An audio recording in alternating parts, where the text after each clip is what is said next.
Good evening. Welcome to StoriesRoc. Things that go bump in the night and other tales that terrify us. Thank you so much for coming. I'm Leah Ruckberg, I'm a producer of StoriesRoc, and I'm also your host this evening. I want to thank my husband David for being our videographer. And if you would like to see this show, it will be up on YouTube, and if you want to see any of our past shows, you can also go back and take a look at some of those.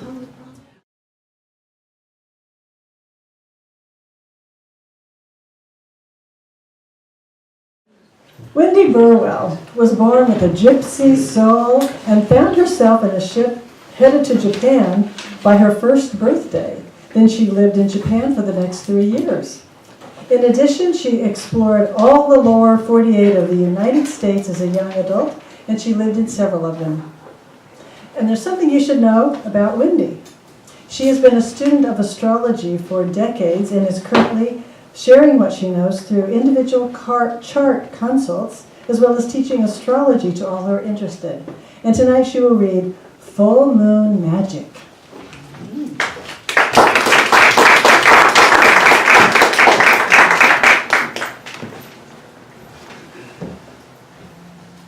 We're all different heights, right?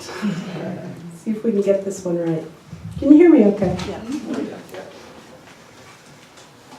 It was late summer in the Sonoran Desert. The unrelenting sun kept the temperatures hovering just over 100 degrees, so we believed we were making a smart choice by starting our trip at dusk. We were certain cooler temperatures awaited us at our destination, along with my '49 Chevy pickup truck, which I'd left behind for fear it didn't have another cross-country trip left in it. Central Wisconsin, where we'd been for the past several months, beckoned us with the promise of autumn, as well as the much-anticipated financial gain we hoped would be our reward for this bold adventure. We were eastbound on Interstate 10, and with the setting sun hinting at relief, we stood on a heavily trafficked Tucson entrance ramp, cooling our thumbs in the air and the universal sign of the hitchhiker, as was so commonly done in those days. The calendars all said the 60s were over. We had collectively turned the page. Our free spirits continued to tap into that palpable, open-hearted feeling that still hung so sweetly in the air. We had experience and were comfortable with traveling in this way, the life of the modern hobo, never knowing where or when we would sleep or eat, but just following where the road could take us. It was a bit like riding the rails of earlier times, except that it was more personal somehow. There were no railroad bulls to contend with, just people in their own vehicles traveling the expansive cement rivers that crossed our country, who, each for their own reasons, might stop and offer a ride to those of us on the side of the road. Though we were road-worthy travelers, we had a certain innocence, or was it arrogance, of youth, that led us to expect that this journey would be smooth and easy. Each of us had already covered many miles in this way, alone, together, and with others we met along the way. So we felt we knew what we were in for, but how could we have known what lay ahead? We felt ready for the journey. We had each other and our experience. Anything else we needed was in what we could carry.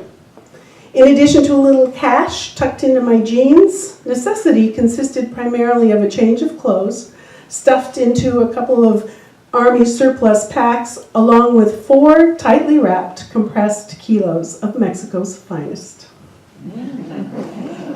It represented not only our entire savings, along with the investments from friends, but also our only prospect of future income.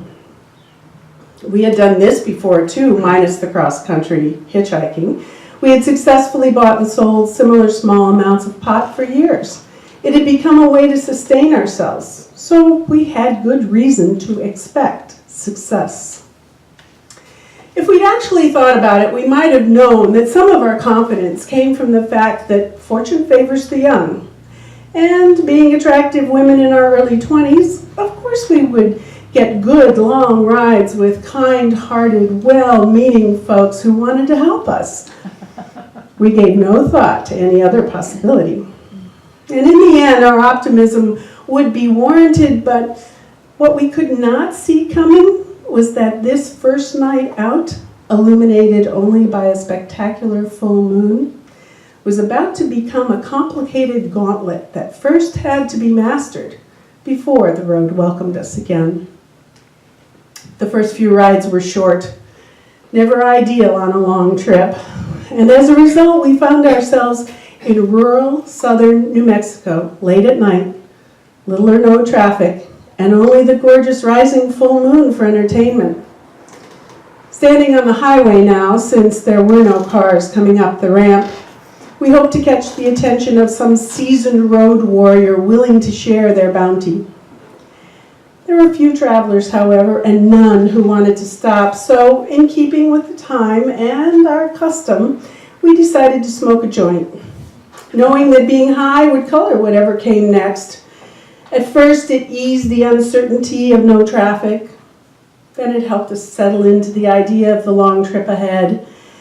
And as if it needed any enhancement, the quality of the full moon deepened and soothed us even more.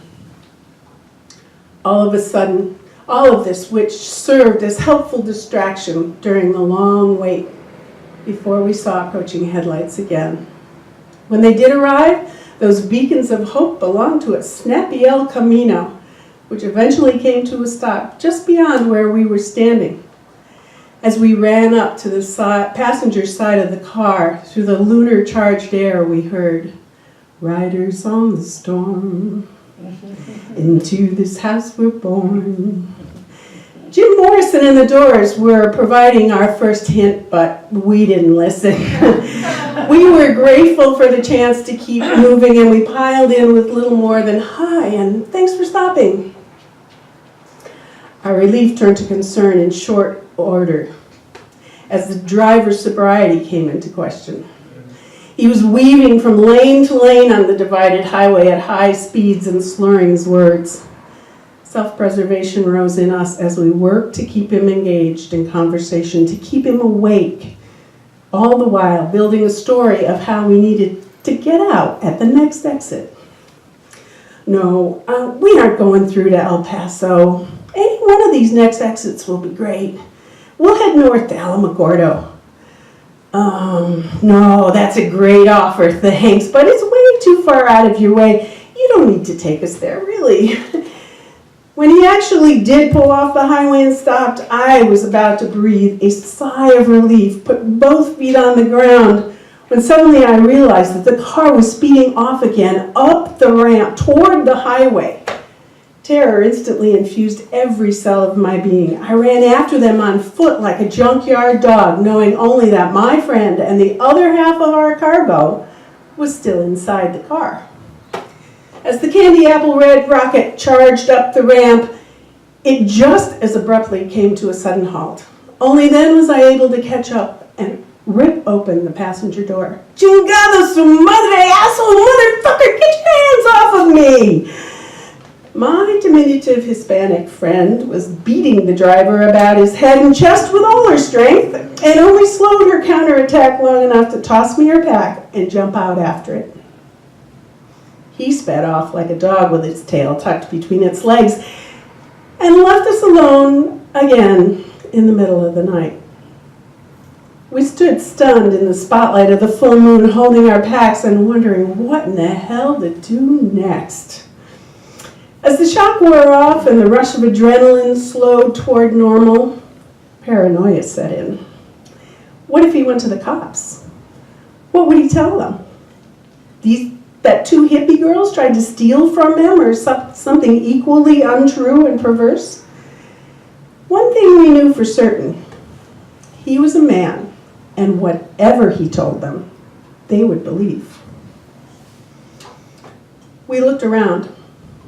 Our location was desperate and desolate, and even more remote than when he picked us up. We were exposed with no shelter in sight. The moon illuminated both our location and our vulnerability. The crossroad, hardly large enough to warrant its own exit, ran off into the distant night and farmers' fields. Since that was all there was, we began to walk toward those fields and away from the highway in search of a place to hide. What we eventually found was an irrigation ditch lined with low scrub brush. We crawled on our bellies to get underneath these bushes in search of cover just in time to hear a helicopter overhead. It cemented our suspicions. The cops were looking for us, and we knew with equal certainty we did not want to be found. We lay under the bushes for what felt like an eternity, trying to puzzle out how to move through this seemingly impossible situation, when suddenly I was struck with inspiration. Yvonne, this is all about attitude. It's just that simple. He was driving drunk. We didn't do anything wrong. We need to stop feeling guilty. He grabbed you. We can't allow ourselves to be hunted anymore. There is no possible way to win in this scenario. We need to stand up for ourselves and tell the cops the truth of what happened. I could feel her disbelief through the darkness, even before she could respond. But after much consideration, we agreed to leave the safety of the irrigation ditch in order to turn the situation around. With assist from the bright moonlight, we quickly found our way to a nearby rural 4-lane divided highway.